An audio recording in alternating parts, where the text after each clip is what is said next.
तो कहानी की शुरुआत होती है मेक्सिको 1673 में, जहाँ हम एक हस्बैंड वाइफ और उनके दो बच्चों को देखते हैं जो कि बहुत खुश होते हैं। उनका एक बेटा अपनी आंखें बंद कर लेता है और जब ओपन करता है तो वहाँ कोई नहीं होता। तो वो अपनी मॉम को ढूंढते हुए रिवर के पास चला जाता है और वहाँ उसकी मॉम उसके भाई को पानी में डुबाकर मार रही होती है और वो देखकर भागने लगता है, लेकिन उसकी मॉम उसे पकड़ लेती है और वो जोर से चिल्लाने लगता है। तभी सीन कट होकर लॉस एंजलिस 1973 में एक फैमिली को दिखाया जाता है, जहाँ आना अपने दो बच्चों के साथ रह रही थी जिनका नाम है क्रिस और सैम। आना के हस्बैंड की हाल ही में डेथ हुई थी और वो लॉस एंजलिस में एज ए सोशल वर्कर काम कर रही थी, जिसमें उसे चाइल्ड वेलफेयर के केसेस की इन्वेस्टिगेशन करने का काम दिया जाता है। और अब हम आना को काम करते हुए देखते हैं। तभी उसके बॉस वहाँ आ जाते हैं जो उसका केस डोना नाम की लड़की को दे देते हैं और उनका कहना है कि वो एक अच्छी एम्प्लॉय है जिसके ऊपर ज्यादा रिस्पॉन्सिबिलिटीज दे सकते हैं। और आना अपने बच्चों में बहुत बिजी होती है और वो अकेले ही सब कुछ संभाल रही थी, इसलिए वो अब काम को लेकर ज्यादा रिस्पॉन्सिबल नहीं थी। जहाँ आना की बॉस से थोड़ी सी बहस हो जाती है उसकी सिचुएशन को लेकर, और आना समझती है कि पैट्रिशिया एक माँ है और वो उस पर ट्रस्ट करती है, इसलिए ये केस उसे हैंडल करने दिया जाए। तो बॉस भी अग्री करते हैं और एक ऑफिसर को साथ ले जाने के लिए कहते हैं। पैट्रिशिया के दो बेटे थे, कार्लोस और तोमास, जो कुछ दिनों से स्कूल नहीं जा रहे थे, इसलिए आना इन्वेस्टिगेट करने के लिए उसके घर चली जाती है। और पैट्रिशिया बहुत अजीब बिहेव कर रही थी, तो आना उसे ट्रस्ट दिलाती है और पैट्रिशिया आना को अंदर आने देती है, लेकिन ऑफिसर को बाहर ही रुकना पड़ता है। तभी आना पैट्रिशिया से पूछती है कि दोनों बच्चे कहाँ हैं और एक बार वो उन्हें सेफ देख ले तो वो वहाँ से चली जाएगी, लेकिन घर की हालत बहुत ही अजीब दिख रही थी और आना को पैट्रिशिया पे डाउट भी हो रहा था। तभी आना पैट्रिशिया के गले में एक चाबी देखती है और छुपके से अंदर चली जाती है, जहाँ आना को एक अजीब दरवाजा दिखता है जिस पर लॉक लगा हुआ था और वो समझ जाती है कि बच्चे इसी में होंगे। तभी पैट्रिशिया आना को देख लेती है और दूर हटने के लिए कहती है, लेकिन आना उसकी बात नहीं सुनती और पैट्रिशिया उस पर हमला कर देती है। तभी ऑफिसर भी दरवाजा तोड़कर अंदर आ जाता है और पैट्रिशिया को रोक देता है और पकड़कर बाहर ले जाता है, लेकिन पैट्रिशिया आना को कहती है कि दरवाजा मत खोलना, बस और एक दिन बाकी है, फिर सब कुछ ठीक हो जाएगा। आना बहुत कंफ्यूज थी और आना ने पैट्रिशिया के गले से चाबी निकाल ली थी और अब दरवाजा खोल लेती है। अंदर पूरा डार्क होता है और जैसे ही लाइट्स ऑन की वैसे ही दोनों बच्चे अंदर दिखाई देते हैं और बहुत डरे हुए होते हैं और आना से दरवाजा बंद करने के लिए कहते हैं। वो बताते हैं कि वो उन्हें मार देगी, लेकिन आना को लगता है वो पैट्रिशिया की बात कर रहे हैं और उन्हें अपने साथ शेल्टर होम में ले जाती है, जहाँ दोनों बच्चों के रहने और खाने का इंतजाम किया जाता है। और आना उनसे कहती है कि अब उन्हें कोई नुकसान नहीं पहुंचाएगा और वो यहाँ सेफ है, लेकिन बच्चों को पूरा यकीन था कि वो कहीं भी सेफ नहीं है। उसी दिन आना ऑफिस से घर आती है और क्रिस को अपने हस्बैंड के रूम में खेलता हुआ देख इमोशनल हो जाती है। और यहाँ सीन कट होकर उसी रात तोमास और कार्लोस को दिखाया जाता है जो एक रूम में सो रहे थे। तभी कार्लोस को किसी के रोने की आवाज आने लगती है और वो अचानक उठ जाता है। तभी तोमास दरवाजे पर खड़ा था। कार्लोस तोमास को वापस आने के लिए कहता है, लेकिन तोमास सुन ही नहीं रहा था, जैसे वो पोजेस्ड हो गया हो। और तोमास बाहर चला जाता है, जिसके पीछे कार्लोस भी चला जाता है। सारी लाइट्स फ्लिकर हो रही थी। तभी तोमास एक साइड मिरर पे पॉइंट करता है जिसमें एक औरत दिखाई देती है और कार्लोस वो देख ही रहा था। तभी पीछे से उसे कोई बुलाता है और पीछे मुड़कर देखा तो एक औरत अचानक कार्लोस के सामने आ जाती है, जिससे वो डर जाता है। और यही सीन कट होकर आना को दिखाया जाता है, जिसे एक कॉल आता है और उसे यहाँ पता चलता है कि तोमास और कार्लोस मर चुके हैं। आना जल्दी से उस जगह पर पहुंचती है और बहुत दुखी होती है। तभी पैट्रिशिया को वहाँ लाया जाता है अपने बच्चों से मिलने के लिए। वो आना को भी देखती है और उसे अपने बच्चों की डेथ के लिए ब्लेम करती है। और यहाँ हम जान पाते हैं कि ला llorona ने उन बच्चों को मारा है। ये नाम सुनकर आना भी थोड़ी सोच में पड़ जाती है। दूसरी तरफ क्रिस कार से निकल कर सीन पर क्या चल रहा है वो देखने के लिए निकल जाता है। तभी उसके पीछे से एक औरत के रोने की आवाज आती है और जैसे ही क्रिस वहाँ देखने जाता है वो औरत अचानक से उसका हाथ पकड़ लेती है, जिससे क्रिस का हाथ जल जाता है और जलने का निशान आ जाता है। ऐसे में क्रिस वहाँ से डर कर भाग जाता है और कार में पहुंच जाता है, लेकिन वो औरत तब भी उसका पीछा नहीं छोड़ती और कार की विंडोज ओपन करने की कोशिश करती है। क्रिस और सैम बहुत डरे हुए थे। तभी आना वापस आ जाती है। असल में वो औरत ला llorona ही थी जिसने क्रिस का हाथ पकड़कर उसे ब्रांड कर दिया था। मतलब अब वो आना के बच्चों के पीछे पड़ गई थी। अगले दिन आना तोमास और कार्लोस के फ्यूनरल पर जाती है, जहाँ उसे एक प्रीस्ट मिलता है जिनसे वो ला llorona के बारे में पूछती है, जहाँ उसे एक स्टोरी भी पता चलती है। ला llorona वही औरत थी जिसे हमने मूवी की स्टार्टिंग में अपने बच्चों को मारते हुए देखा था। असल में ला llorona बहुत ही खूबसूरत औरत थी और उसने एक अमीर आदमी से शादी कर ली थी, जहाँ उनके दो बच्चे भी हुए थे। तभी एक दिन ला llorona ने अपने हस्बैंड को किसी और लड़की के साथ देख लिया और गुस्से और जलन में उसने अपने बच्चों को ही पानी में डुबाकर मार दिया, लेकिन इस बात का उसे रिग्रेट भी हुआ था, जिस वजह से उसने भी उसी रिवर में डूबकर जान दे दी। और तब से वो द वीपिंग वुमेन के नाम से जानी जाती है, जो कर्ज है। और अब वो दूसरों के बच्चों को मार देती है इस उम्मीद में कि उसके बच्चे उसे वापस मिल जाएं, लेकिन आना इस स्टोरी पर बिलीव नहीं करती और वहाँ से चली जाती है। तभी हम सैम को गार्डन में खेलते हुए देखते हैं और वेदर थोड़ा खराब हो रहा था, तो सैम अपना अम्ब्रेला ओपन करती है और अचानक ला llorona उसके सामने आ जाती है और सैम का हाथ पकड़ लेती है और उसके भी हाथ पर वही निशान आ जाता है। आना भी ये निशान देख लेती है, लेकिन सैम उसे कुछ नहीं बताती। तभी कूपर घर पर आ जाता है। कूपर आना के हस्बैंड का दोस्त था और डिनर के वक्त वो आना को पैट्रिशिया के केस के बारे में बताता है। पुलिस को लगता है कि उसी ने अपने बच्चों को मारा है, लेकिन उसके खिलाफ कोई प्रूफ उन्हें नहीं मिलता, तो वो आना को उससे बात करने के लिए कहता है। दूसरी तरफ हम एक आदमी को देखते हैं जो पैट्रिशिया के घर में इन्वेस्टिगेट कर रहा था और किसी तरह का फ्लूइड स्टोर करके ले जाता है। उसी रात आना के घर में बहुत ही अजीब और क्रीपी चीजें होने लगती है और आना को लग रहा था कि घर में कोई तो है। तभी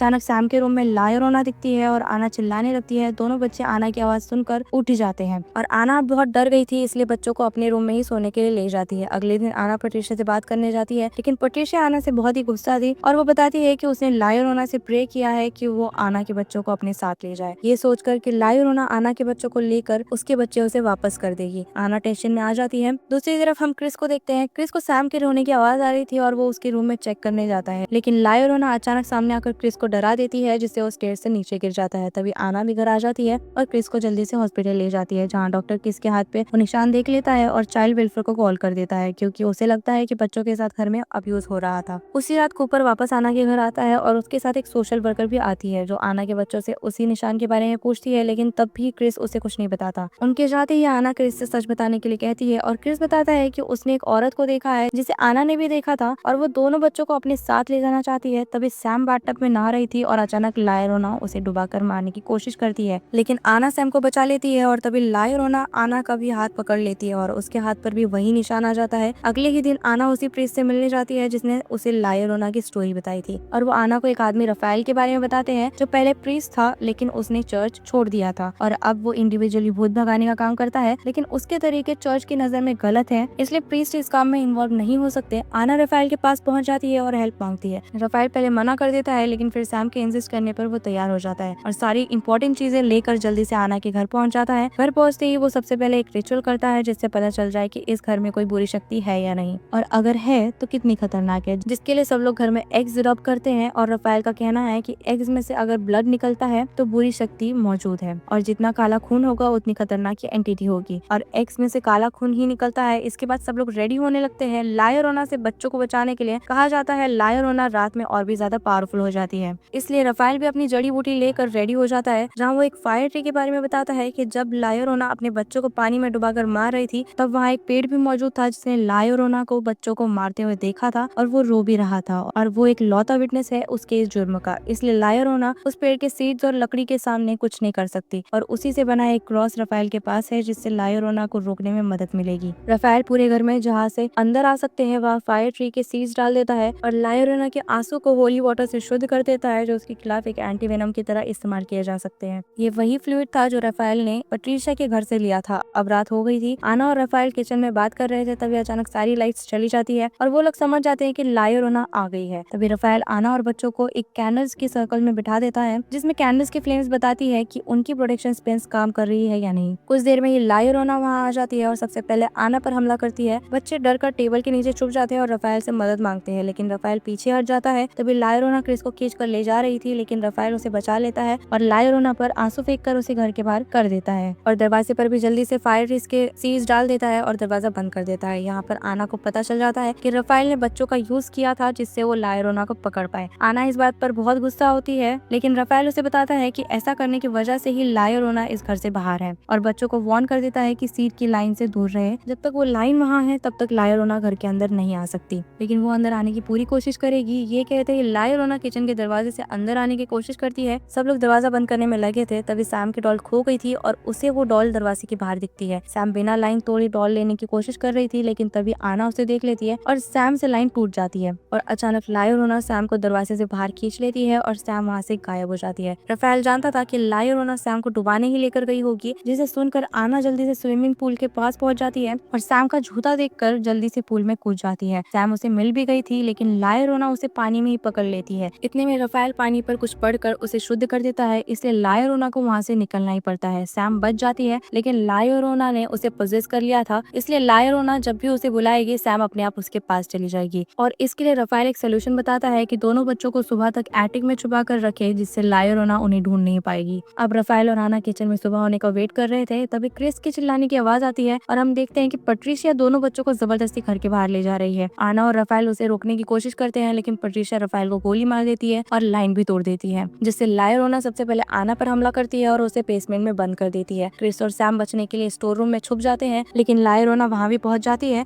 और उन्हें ले जाने वाली होती है। तभी पैट्रिशिया आना को बाहर निकाल लेती है और वो बच्चों के पास पहुंच जाती है। रफाएल भी तभी वहाँ आ जाता है और लायोरोना को रोकने की कोशिश कर रहा था, लेकिन लायोरोना उसे उड़ा देती है और वो आना से बच्चों को लेने जा ही रही थी। तभी रफाएल आना को क्रॉस पास कर देता है और आना क्रॉस से लायोरोना को स्टैप कर देती है और लायोरोना वहीं मर जाती है। नेक्स्ट हम देख पाते हैं कि आना और बच्चे बच्चे सब अपनी नॉर्मल लाइफ में वापस चले जाते हैं और यहीं पर मूवी खत्म हो जाती है।